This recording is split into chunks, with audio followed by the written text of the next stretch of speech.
तारे हो तुम, गोरा मैया की आँखों पे तारे हो तुम, गोरा मैया की आँखों पे तारे हो तुम, और बाबा भोले के राज दुलारे हो तुम, बाबा भोले के राज दुलारे हो तुम।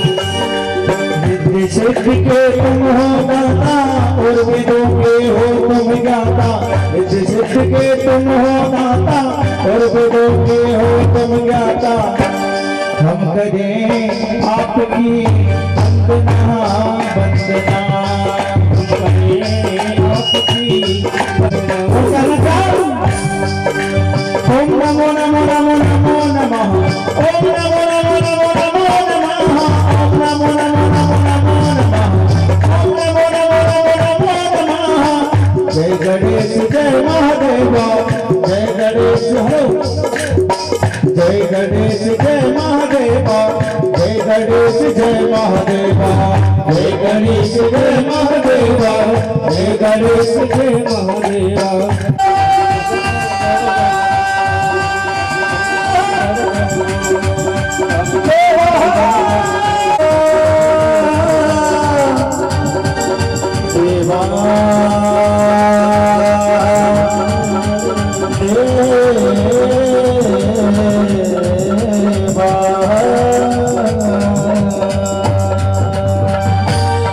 जी महाराज की श्री राधे।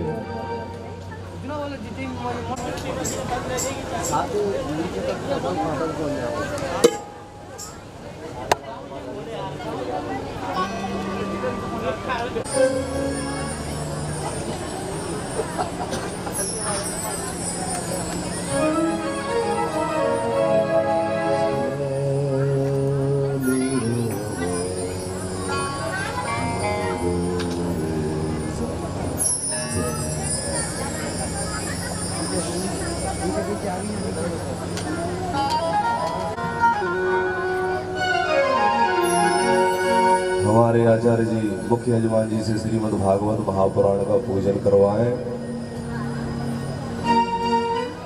सच्चिदानंदो कृष्ण वंदे जगद्गुरु,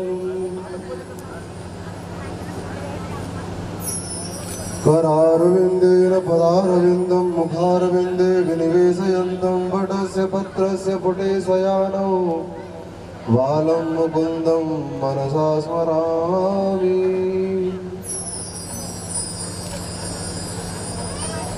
यं प्रव्रजन्तमनुपेतमपेतकृत्यं द्वैपायनो विरहकातरयाजुहाव पुत्रेति तन्मयतया तरवोऽभिनेदो तं सर्वभूतहृदयो मुनिमानतोऽस्मि। व्यासरूपाय विष्णवे नमो वै ब्रह्मनिधये वासिष्ठाय नमो नमः।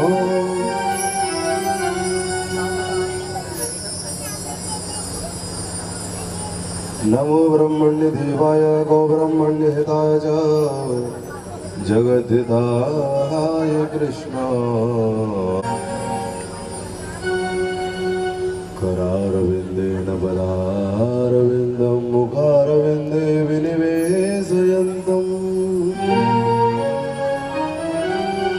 वटस्य पत्रस्य पुटे शयानौ बालं मुकुन्दं मनसा स्मरामि।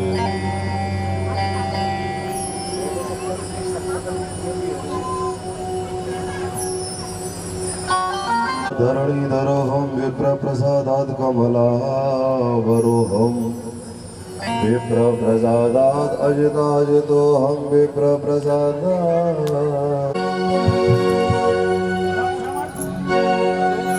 श्री बांके बिहारी तेरी आरती गाऊं, श्री बांके बिहारी तेरी आरती गाऊं। हरि तेरी आरती गाओ भाग्य बिहारी तेरी आरती गाओ आरती गाओ प्यारे आपको रिझाओ आरती गाओ प्यारे आपको आपको रिझाओ यशोदा के लाला तेरी आरती गाओ बिहारी तेरी आरती गाओ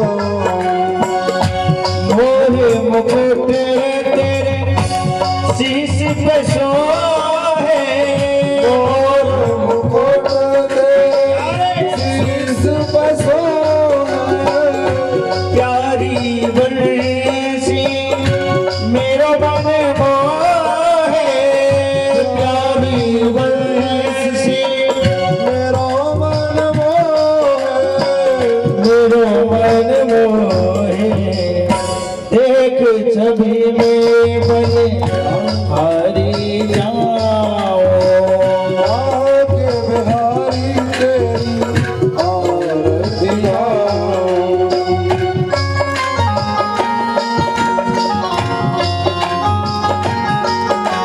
चरणों से निकली है गंगा प्यारी चरणों से निकली है गंगा प्यारी जिसने सारी दुनिया है तारी जिसने सारी दुनिया तारी दुनिया है तारी उन चरणों में शीश नवाओ भाग्य बिहारी तेरी आरती गाओ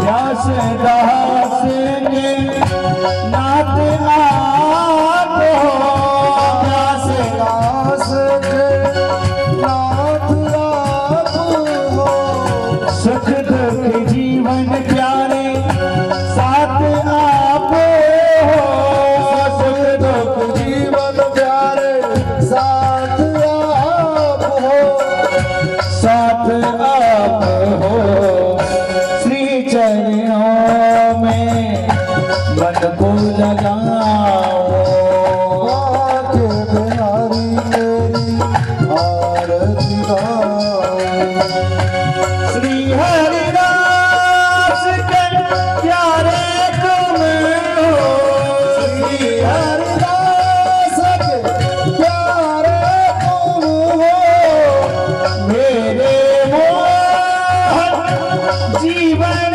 धन हो मेरे मोहन जीवन धन हो जीवन धन हो प्यारी छवि में तेरी हृदय में बसाओ भाग्य बिहारी तेरी आरती गाओ आरती गाओ प्यारे आपको रिझाओ आरती गाओ प्यारे आपको बनाओ आरती गाओ प्यारे आपको बनाओ बाके बिहारी तेरी आरती गाओ भाग्य बिहारी तेरी आरती गाओ कर्पूर गौरम करुणावतारम संसार सारम भुजगेंद्र हारम सदा वसंतम हृदय मिलते भगवान भवानी सहितम नमामि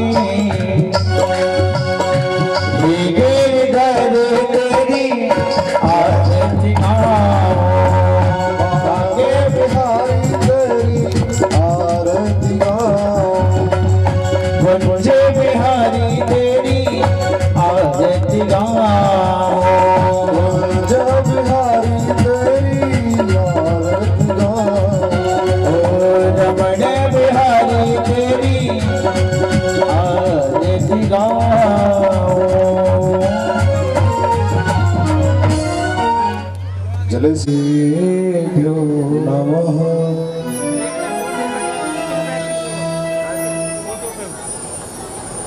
वक्रतुण्ड महाकाय कोटि सूर्य समप्रभा निर्विघ्नं कुरु मे देव सर्वकार्येषु सर्वदा।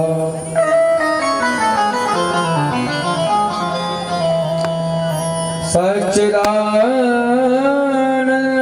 रूपाय विस्मोत्पत्त्यादि हेतवे तापत्रय विनाशाय श्रीकृष्णाय वयं नमः।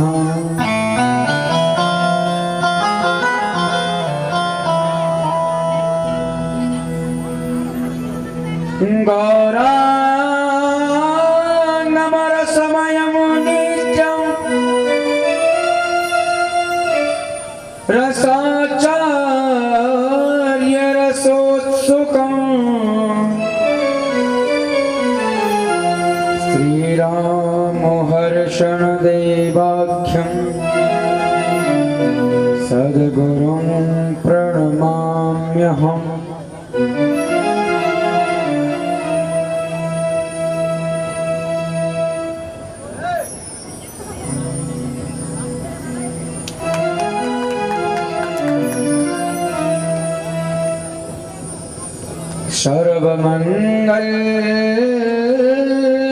सर्वमंगल्यमांगल्ये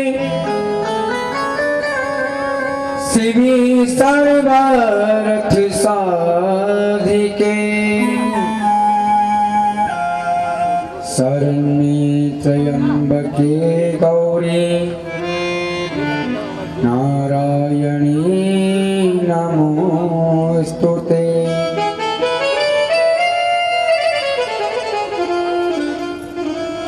अतुलित बलधामं हेमशैलावदेहं दनुजवन कृशानुं ज्ञानिनामाग्रगण्यं सकलगुणनिधानं वानराणामधीशम्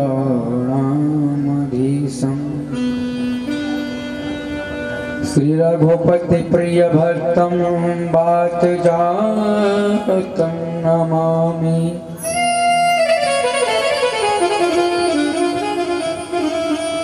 राधे राधे कहने से सब व्याधा मिट जाए, कोटि जन्म की आपदा श्री राधा नाम सो जाए। अपने अपने घरन की सब काहू को पीर, तुम्हें पीर सब घरन की सुधन्य धन्य रघुबीर।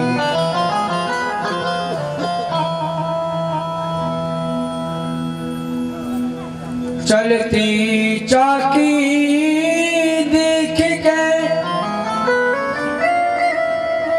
दिया कबीरा रोए, दो पाटन के बीच में साबुत बचा न कोई। कागा सब तन खाइयो, मोरा चुन चुन खइयो माँ। ये दोनों मत खाइयो,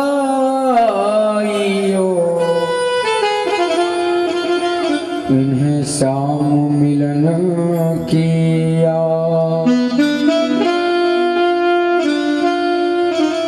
बोले भागवत भगवान की जय हो, माँ की बिहारी लाल की, जय हो, राधा रानी सरकार की जय हो। जय जय श्री राधे श्याम।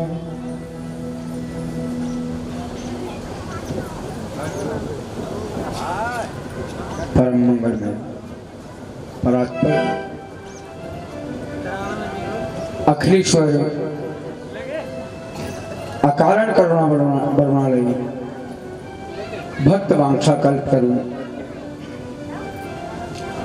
श्री तड़दित विरिंद पीतांबरधारी बाल कृष्ण लाल की बांगमय प्रतिमूर्ति श्रीमद् भागवत महापुराण। आज सप्तम दिवस में, आज सातवें दिवस में, सातवें दिन में हम प्रभु की मंगलमयी कथा का श्रवण कर रहे हैं।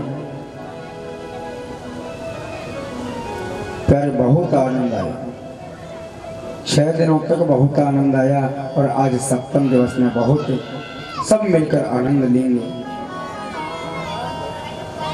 हमारी जो गोविंद की कथा है, कन्हैया की कथा है, वो एक भव सागर है, उसका कोई पार नहीं पा सकता। यदि चाहे तो कथा 1 महीने तक चलती रहे, 2 महीने तक चलती रहे, अथाह सागर है प्यारे। आज सप्तम दिवस में सभी श्रोतागण प्रभु की मंगलमय कथा का आनंद लेंगे, प्रभु का चिंतन करेंगे, उनके मंगलमय पाद पद्मों में विनती करेंगे, हे गोविंद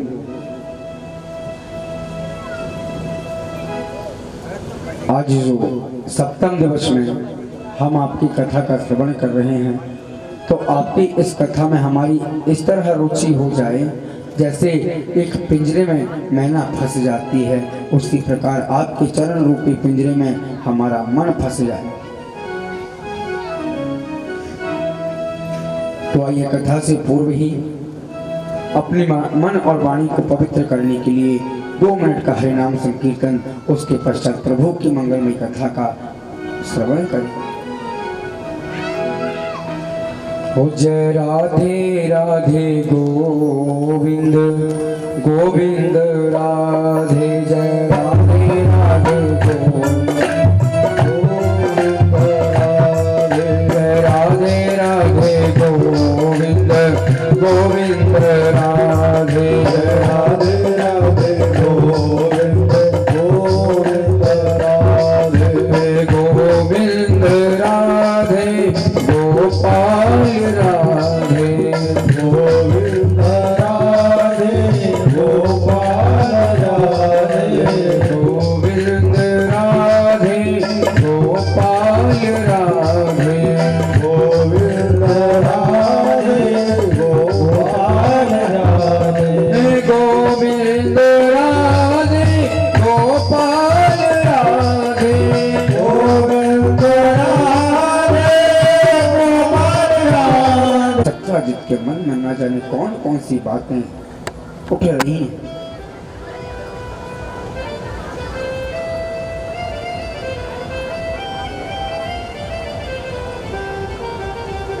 आज तीसरा विवाह सत्यभामा जी के साथ हुआ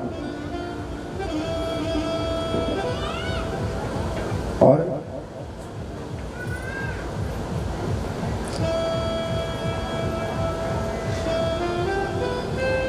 जब पिता की मृत्यु का समाचार सुनकर रोती है सत्यभामा, जब सत्यभामा की पिता की मृत्यु हुई तो पिता की मृत्यु को सुनकर सत्यभामा जी रोती है। सत्यभामा जी हस्तिनापुर गई, वहां जाकर भगवान कन्हैया से बोली, आप यहाँ चौपड़ खेल रहे हो और वहां मेरे पिता मरे पड़े हैं। आज सत्यभामा रोती है। जब सत्यभामा रोने लगी तो सत्यभामा को देखकर आज कन्हैया भी रोने लगी। कन्हैया ने सोचा यदि मैं रोता नहीं हूँ, यदि मैं आंसू नहीं बहाऊंगा तो सत्यभामा बस यही कहेगी कि देख लो मेरे पिता की मृत्यु पर कन्हैया बिल्कुल भी नहीं रोई। आज मेरे पिता की मृत्यु पर कन्हैया ने अपनी आंख से एक आंसू भी नहीं निकाला, इसलिए आज कन्हैया झूठे के लिए रो रहे हैं।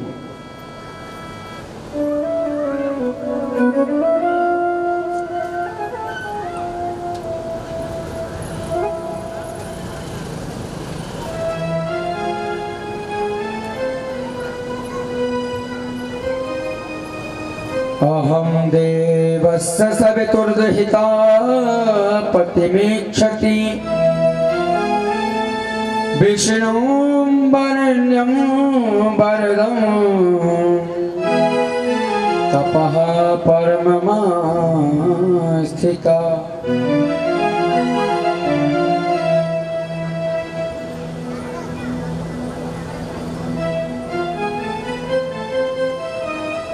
कन्हैया को पति रूप में वर्ण करने के लिए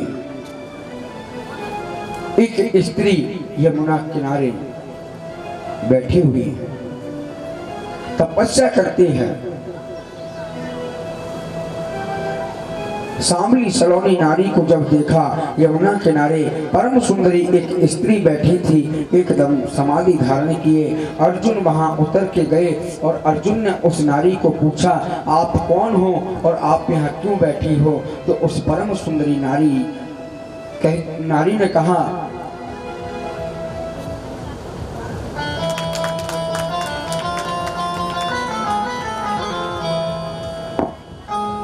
श्री राम जय राम जय जय राम, श्री राम जय राम जय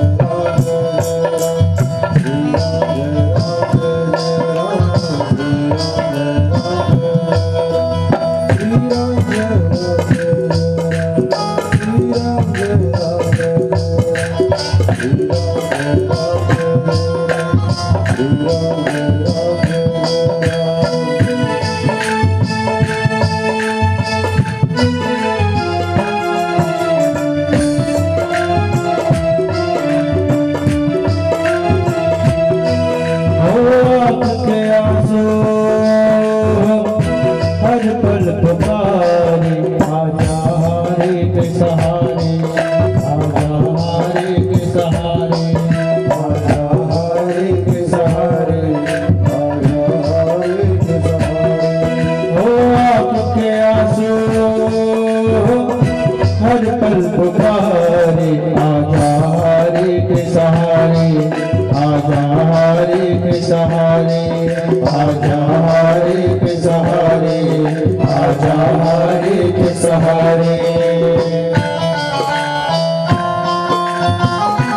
राम, श्री राम जय राम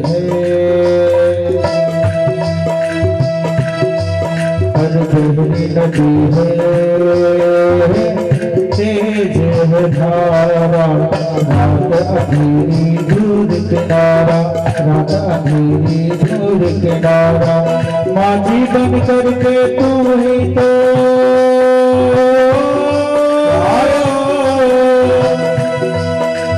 माझी बन करके तू ही तो सबको प्यार उतारे।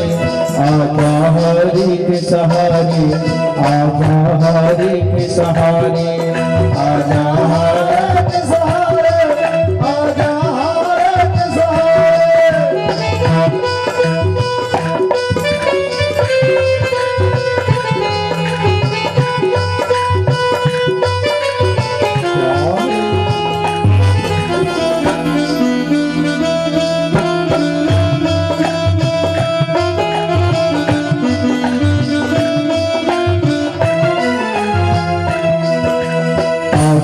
माला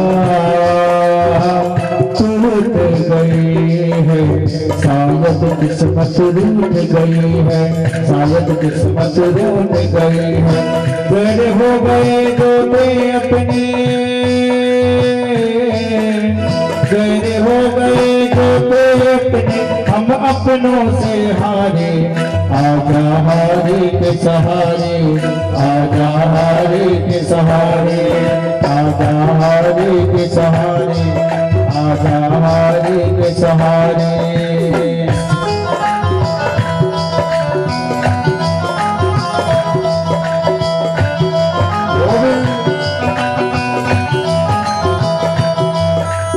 ऐसा कोई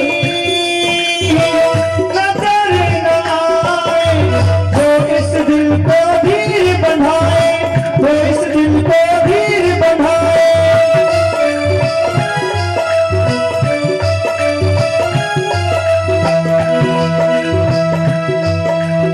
ऐसा कोई नजर न आए जो इस दिल को धीर बनाए, जो इस दिल को धीर बनाए। जो देखे थे सपने मैंने,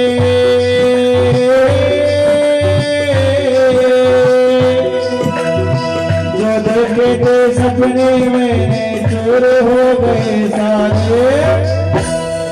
आजा हारे के सहारे, आजा हारे के सहारे, आजा हारे के सहारे, आजा हारे के सहारे। ओ आपके आंसू हर पल पुकारे, आजा हारे के सहारे, आजा हारे के सहारे, आजा हारे के सहारे, आजा हारे के सहारे।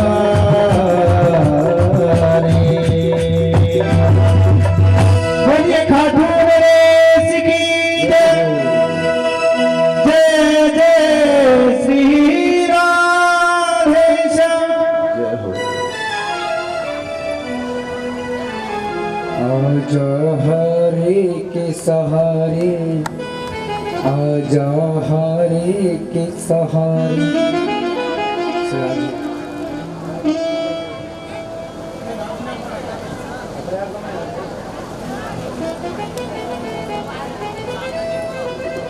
श्री राधे, जय राधे, श्री राधे। आज परम सुंदरी नारी, परम सुंदरी स्त्री यमुना किनारे बैठी हुई है। अर्जुन और कन्हैया रथ में बैठे हैं। अर्जुन ने जाकर देखा परम सुंदरी नारी वहां बैठी है। पूछा आप कौन हो? तो यमुना कहती मैं कालिंदी यमुना हूँ, मैं यहाँ बैठकर नित्य प्रति कृष्ण का चिंतन करती हूँ और कहती हूँ कि मुझे वह पति रूप में मिले।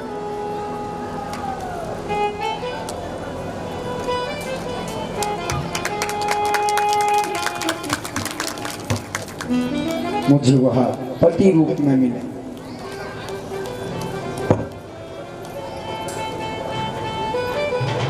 तो अर्जुन कहते हैं देवी आप यहाँ क्यों बैठे हो? चलो मेरे साथ। आप जिनके लिए तपस्या कर रही हो, जिनके लिए बैठी हो, वो मेरे रथ में बैठे हैं। क्या वो मेरे रथ में बैठे हैं? आज अर्जुन ने कालिंदी यमुना का और मेरे कन्हैया का दोनों के हाथ में हाथ थमा दिया, हाथ में हाथ थमाया। तो आज चौथा विवाह कालिंदी का और कन्हैया का हुआ।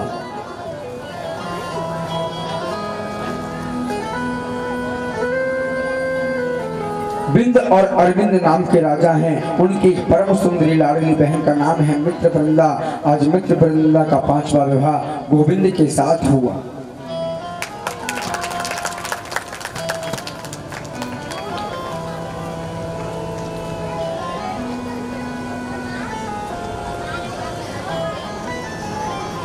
नगरजीत नाम के राजा हैं। उनकी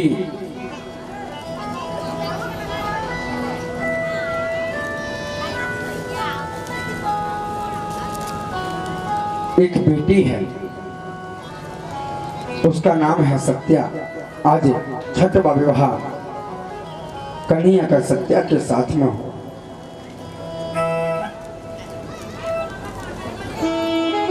एक राजादी देवी नाम की पराक्रमी स्त्री है, उनकी पुत्री का नाम है भद्रा। सातवां विवाह भद्रा का कन्हैया के साथ हुआ।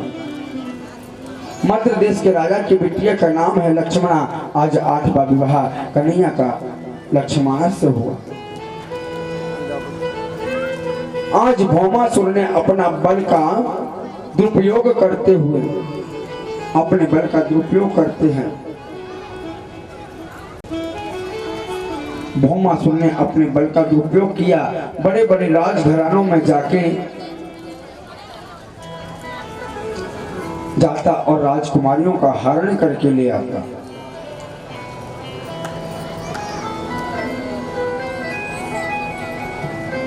मन में यह संकल्प लिया था भौमासुर ने कि जब मेरे जेल में 20,000 रानियां हो जाएंगी तो 20,000 रानियां हो जाने पर मैं एक ही मुहूर्त में एक ही साथ उनके साथ विवाह कर लूंगा।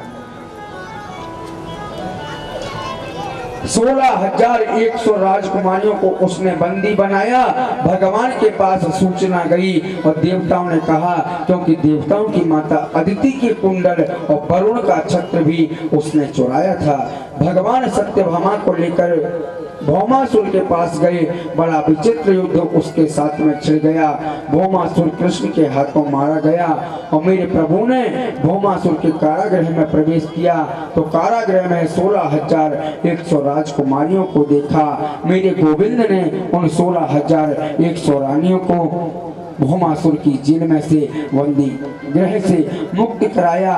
और जब मुक्त कराया तो गोविंद ने, मेरे कन्हैया ने उन 16,100 रानियों से कहा कि देवियों, आज मैंने तुमको छुड़वा तो दिया, लेकिन तुम अपने घर किस मुंह से जाओगी? कन्हैया कहते, देवी आज हमने तुमको छुड़ा दिया जेल से, लेकिन तुम अपने घर कैसे जाओगी? तुम्हारे घर वाले तुम्हें रखेंगे नहीं, गांव वाले तुम्हें स्वीकारेंगे नहीं, अब तुम घर में कैसे रहोगी? इसलिए तुम्हारे पास 2 ही रास्ते हैं। स्त्रियां पूछती हैं, कौन से रास्ते हैं प्रभु? तो गोविंद कहते हैं कि देवियों, तुम्हारे लिए 2 रास्ते ये हैं कि या तो एक गहरे कुआं में, क्या, या तो एक गहरे कुआं में कूदकर सभी अपनी आत्महत्या कर। अगर और चाहो तो दूसरी बात यह है, अगर हमसे प्रेम करते हो तो हमारे साथ में विवाह कर लो।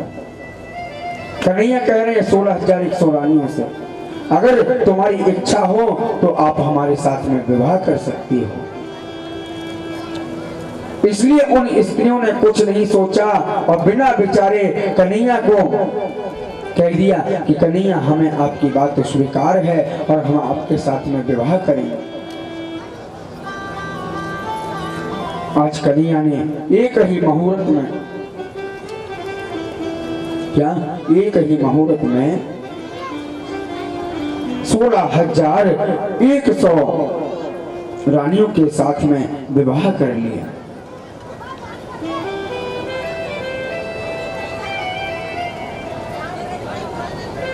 सभी के साथ एक ही मुहूर्त में विवाह किया। आज मेरी कन्हैया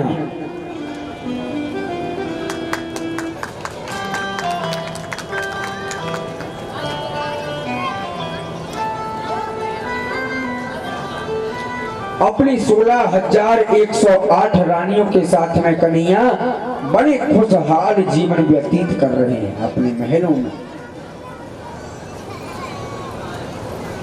कन्हैया की कितनी पत्नी थी? 16,108। लेकिन प्यारे, आजकल एक व्यक्ति से एक पत्नी भी मुश्किल से संभाली जाती है और कई तो ऐसे पति हैं कि एक पत्नी घर में है तो दूसरी पत्नी भी लाने की सोचते हैं कि दूसरी शादी और कर लें। प्यारे, पहले एक पत्नी को संभाल लो तो दूसरा विवाह कर लो। हाँ,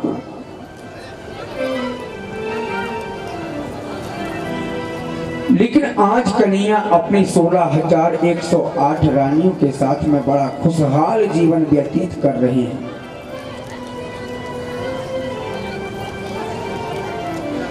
कन्हैया आज अपने महल में बैठे हैं। कन्हैया ने अपने मन में सोचा, माताएं वार्तालाप कम करें, शांति बनाए रखें। आज कहते हैं कि 6 दिन से यदि कोई व्यक्ति कथा ना सुन पाया हो, हमारी दीदी ये घूम रही है इधर उधर, हाथ में लग रही है, अगर किसी ने और मार दिया तो और लग जाएगी, इसलिए बैठ जाए। कहते कि यदि कोई व्यक्ति 6 दिन से कथा ना सुन पाया हो और आखिरी दिवस की जो कथा सुनता है, सप्तम दिवस की जो व्यक्ति कथा सुन लेता है, तो उसे 7वें दिन का फल प्राप्त हो जाता है। इसलिए प्रभु की कथा को एकाग्रचित मन होकर सुने, बिल्कुल भी हल्ला गुल्ला ना करें। कन्हैया आज अपने महल में बैठे हैं। कन्हैया अपने मन में सोच रहे हैं कि सभी रानियों में आए दिन अनबन बनी रहती है। क्या? सभी रानियों में आए दिन अनबन बनी रहती है, लेकिन आज तक मैंने कभी भी रुक्मणी के चेहरे पर क्रोध नहीं देखा। आज तक मैंने रुक्मणी के चेहरे पर कभी गुस्सा नहीं देखी। तो आज कन्हैया अपने महल में बैठ के सोचते हैं कि कोई ऐसा काम करूं, कोई ऐसी लीला रचाऊं कि आज रुक्मणी को भी गुस्सा आ जाए, रुक्मणी को भी क्रोध आ जाए। तो कन्हैया आज रूठ कर अपने महल में बैठे हैं, कक्ष में बैठे हैं। नीचे की तरफ अपना सिर कर लिया, मुखमंडल नीचे की ओर है और मुख बिल्कुल अपना मुख ऐसा बना लिया, बिल्कुल मानो कि इतने गुस्सा हो गए हों कि किसी ने कुछ खड़ी खोटी सुनाई हो। कन्हैया रूठ के बैठे। आज माता रुक्मणी का आगमन प्रभु के कक्ष में हुआ।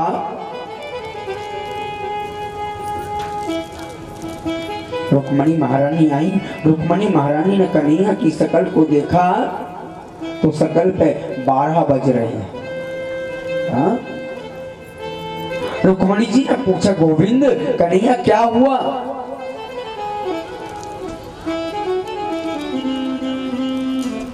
कन्हैया नहीं बोलते।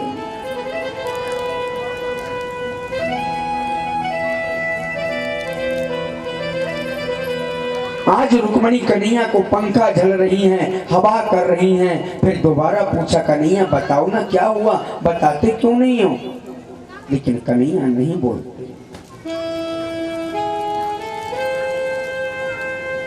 शांत बैठे हैं। कन्हैया अपने मन ही मन में सोच रहे हैं कि कोई ऐसी अटपटी बात कहूं रुक्मणी से तो उस बात को सुनते ही रुक्मणी को गुस्सा आ जाए।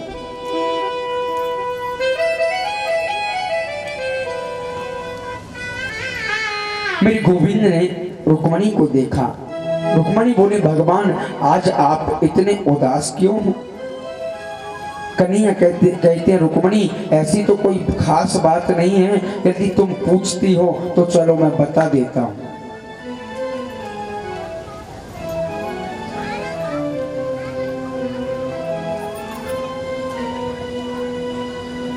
रुक्मणी कहते, नहीं गोविंद, बिना बात के तो तुम रूठ नहीं सकते। या तो मुझसे कोई गलती हुई है या कोई अपराध मुझसे हुआ है, इसलिए गोविंद तुम मुझसे रूठे हुए हो, तुम मुझसे उदास हो, कुछ तो कहो गोविंद।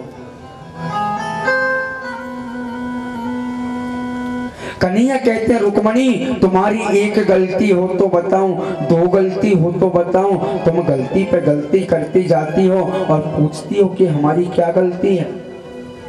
आज कन्हैया को तो रूठना देखना है रुक्मणी का कि कैसा गुस्सा आता है। इसलिए कन्हैया कहते तुम्हारी एक गलती नहीं, गलती पे गलती की तुमने। रुक्मणी कहती, गोविंद कौन सी गलती की मैंने, उस गलती का नाम तो बताओ।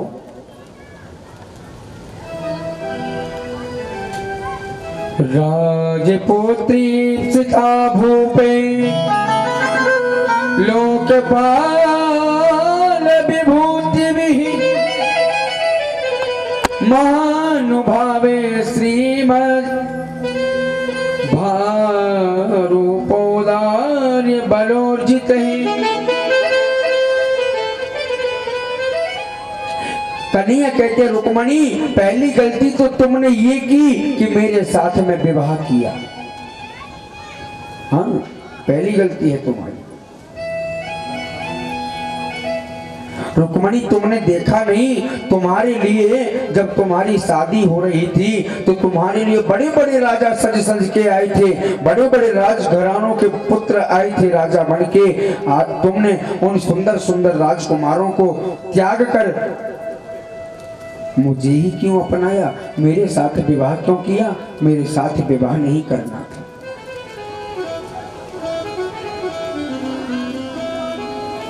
कन्हैया बोले अजी तुम कहोगी कि विवाह तो मैं बिल्कुल नहीं करती, लेकिन इसलिए कर लिया कि तुम बड़े भारी वीर हो।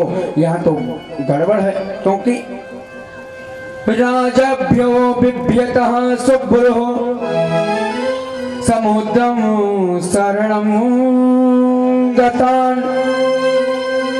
बलवभीत तद्वेषान्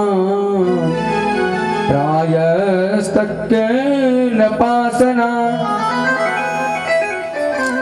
कन्हैया कहते हैं देवी आप सोचोगी मैं बहुत बड़ा बलशाली हूँ, मैं पराक्रमी हूँ। अरे देवी काय का बलशाली, मैं काय का पराक्रमी? बड़े बड़े राजा लोगों के डर से मैं समुद्र की शरण लेता हूँ, समुद्र में जाकर छुप जाता हूँ। मैं इतना डरपोक हूँ। तुमने क्यों विवाह किया मेरे साथ? लेकिन रुक्मणी जी ने बिल्कुल भी कोई जवाब नहीं दिया।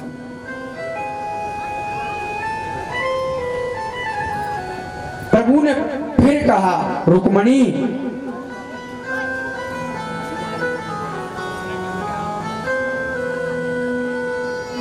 प्रभु ने कहा तुम कहोगी मैं तो विवाह बिल्कुल नहीं करती, लेकिन मैंने इसलिए कर लिया, मैंने इसलिए कर लिया कि तुम देवकी नंदन हो, यशोदा नंदन हो, नंद बाबा के पुत्र हो, आप वृंदावन के रहने वाले हो, इसलिए विवाह कर लिया। अरे रुक्मणी ना तो मेरे पिता का पता ना मेरी माता का पता,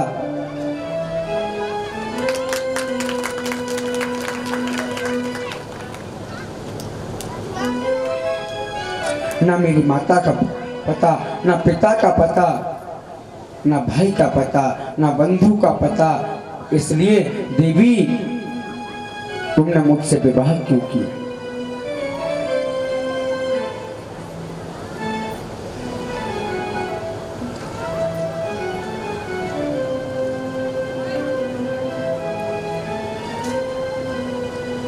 कन्हैया कहते हैं देवी तुम कहोगी कि मैंने विवाह इसलिए कर लिया कि तुम बहुत सुंदर हो, तुम बहुत अच्छे हो।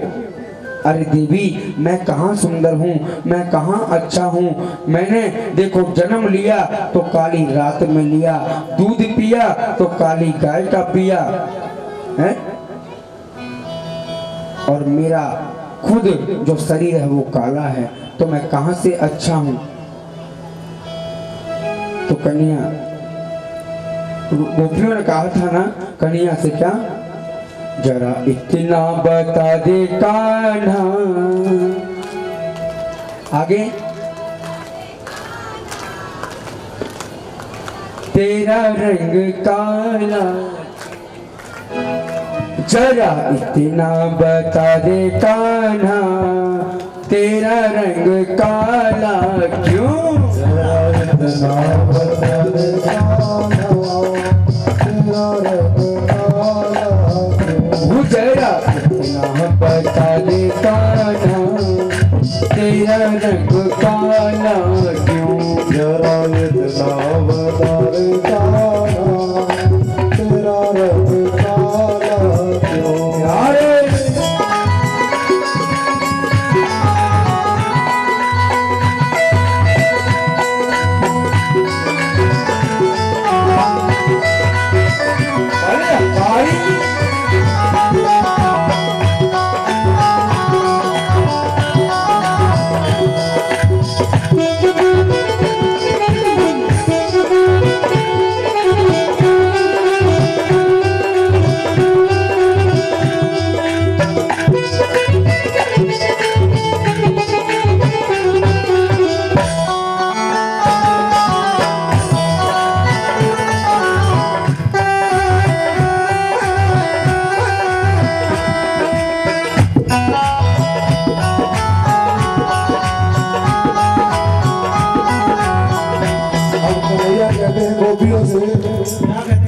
साउंड वाले भैया थोड़ी आवाज बढ़ा दो, वैसे ही करो, बैठ गए हो।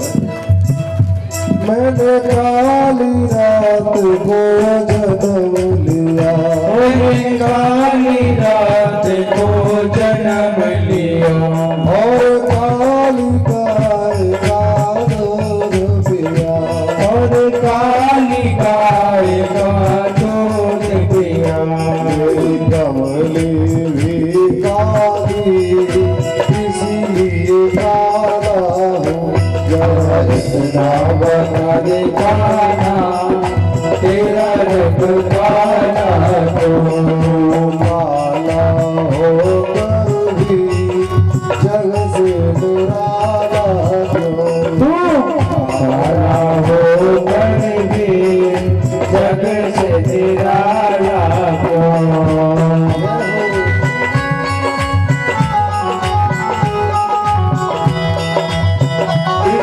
तालियों की सेवा करते हुए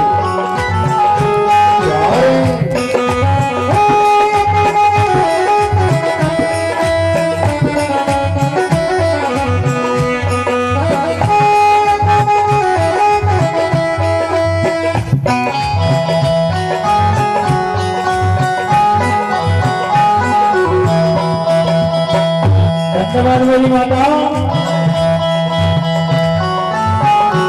सखी रोज ही घर में बुलाती है, सखी रोज ही घर में बुलाती है, सखी रोज ही घर में बुलाती है, सखी रोज ही घर में बुलाती है, और माखन बहुत खिलाती है, और माखन बहुत खिलाती है। सखियों का दिल काला, इसलिए काला हूँ। इतना बता दे जाना, तेरा रंग काला क्यों? सावन में बिजली कड़कती है, सावन में बिजली कड़कती है, बादल भी बहुत बरसते हैं, बादल भी बहुत बरसते हैं। बादल का रंग काला, इसलिए काला हूँ। उजाला इतना बता दे जाना, तेरा रंग काला क्यों? सखी नयनों में गजरा लगाती है, सखी नैनों में गजरा लगाती है, और नयनों में मुझे बिठाती है, और नैनों में मुझे बिठाती है। गजरे का रंग काला, प्यारे लिए काला। इतना बता दे जाना, तेरा रंग काला क्यों? जय हो, हाथ उठा के प्रेम से अरे हाय।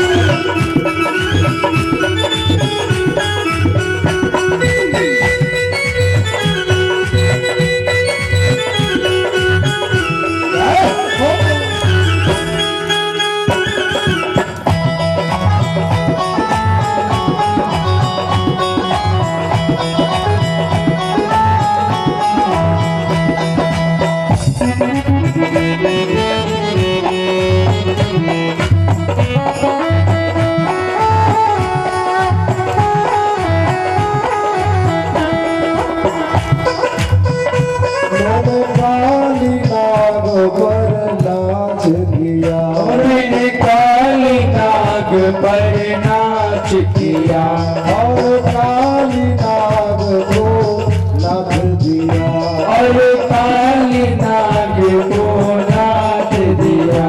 नागों का रंग काला, इसलिए काला हूँ।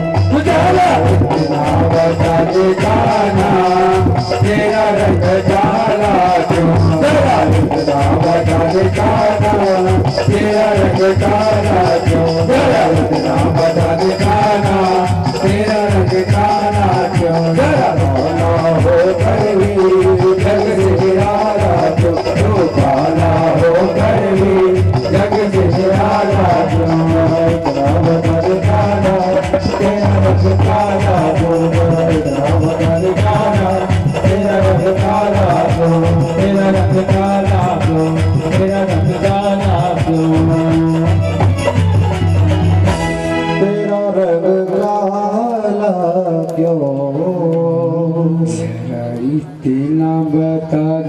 कान्हा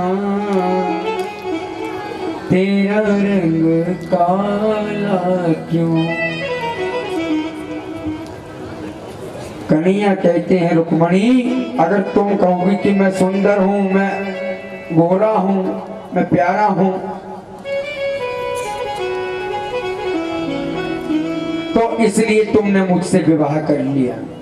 रुक्मणी, काहे का मैं गोरा, काहे का मैं सुंदर है?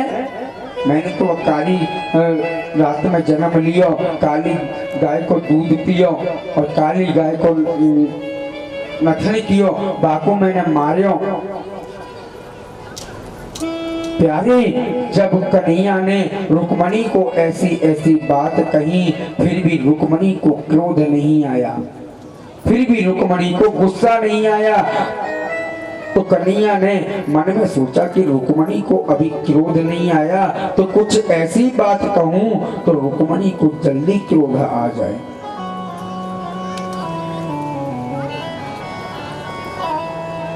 एक बात कन्हैया ने और कही कि रुक्मणी, आप समझोगी कि हम बहुत बड़े राजा हैं, महाराजा हैं, हम बहुत बड़े दानी हैं। अरे रुक्मणी, हम काहे के दानी, हम तो एक भक्कड़ हैं, हमारे पास क्या है, कुछ नहीं। देखो साधु संत हैं तो वो भी हमारे नाम की माला जपते हैं, भिखारी हैं वो भी हमारे नाम की माला जपते हैं। श्री कृष्ण गोविंद हरे मुरारी, हे नाथ नारायण, हे वासुदेवा, तब जाके उनको 2-1 रुपए भीख में मिलती है। तो काय के हम दानी हैं, काय के महाराज हैं।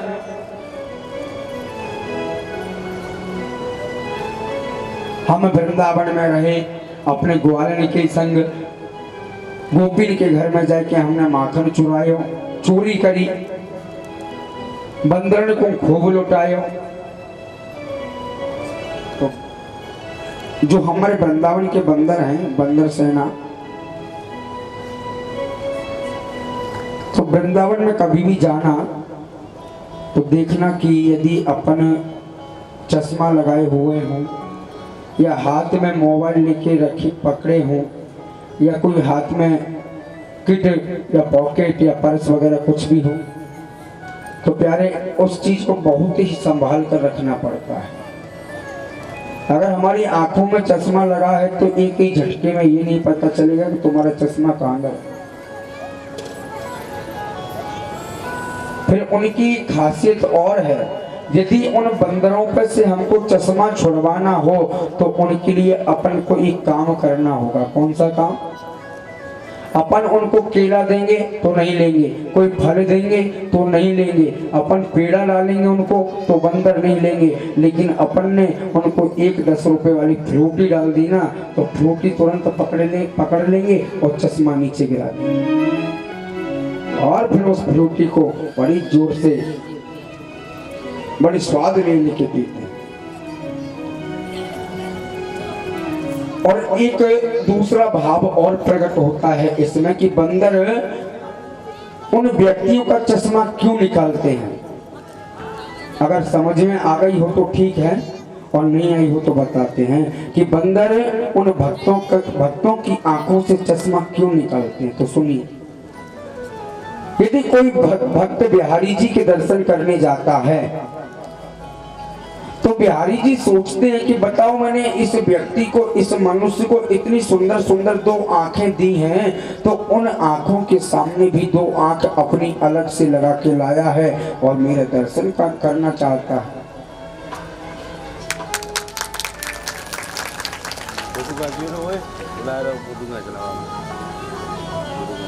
कन्हैया ये सोचते हैं कि बाहर की आंखों से मुझे नहीं देख पा रहा प्यारे तू, तो अपनी अंदर की आंखों से तो मुझे देख, अपनी अंदर की आंखों से तू मुझे देखेगा तो मैं तुझे अवश्य दिखूंगा। लेकिन व्यक्ति अंदर की आंखों से नहीं देखना चाहता, हृदय अंतर्मन की जो आंखें हैं उनसे नहीं देखना चाहता। जब बच्चा थोड़ा बड़ा हो जाता है, लेकिन पढ़ने लायक हो जाता है, 10-11 वर्ष की जिसकी आयु हो जाती है, उसके बाद में उस बच्चे को चश्मा लग जाता है।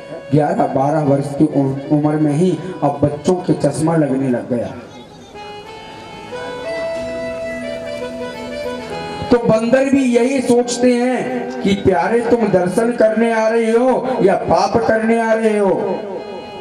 क्यों? क्योंकि जो अपने को सुंदर सुंदर 2 आंखें दी हैं, अगर उनसे दिखता भी नहीं है तो कोई दिक्कत नहीं, बिहारी जी के ऊपर छोड़ दो प्यारे, बिहारी जी अपने आप तुम्हारी पुकार सुनेंगे। लेकिन नहीं छोड़ना चाहता कोई। और एक तो दूसरी बात, मॉडर्न जमाना है, एक तो शौक सा बन गया है? चश्मे का एक शौक और बन गया है। चश्मा लगाएंगे तो अच्छे लगेंगे, कि चश्मा नहीं लगाएंगे तो अच्छे नहीं लगेंगे, हैं?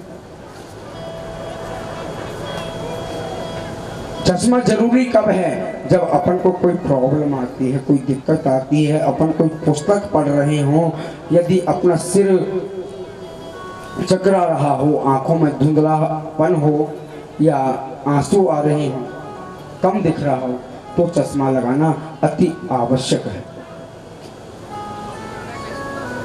या अपन कोई गाड़ी मोटर पर चल रहे हैं, बाइक से चल रहे हैं, और जब सरसों कटती है, सरसों का जब सीजन आता है कटने का, तो छोटे छोटे माहुआ होते हैं, जिन्हें माहुआ बोला जाता है, और आपकी बोली में कुछ और बोला जाता हो तो पता नहीं, उन्हें कुछ और बोलते हैं।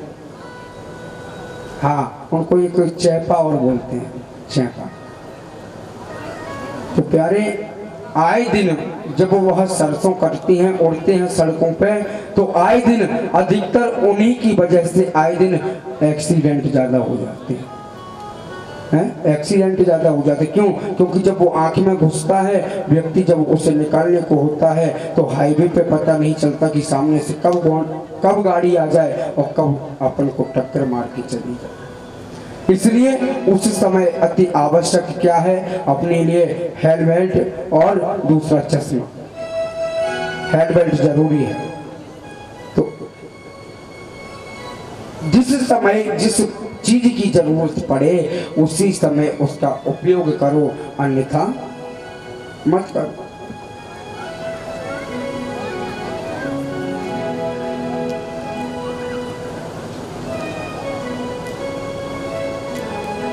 कन्हैया ने आज रुक्मणी के सामने इतनी बातें प्रकट की, लेकिन रुक्मणी को बिल्कुल भी क्रोध नहीं आया।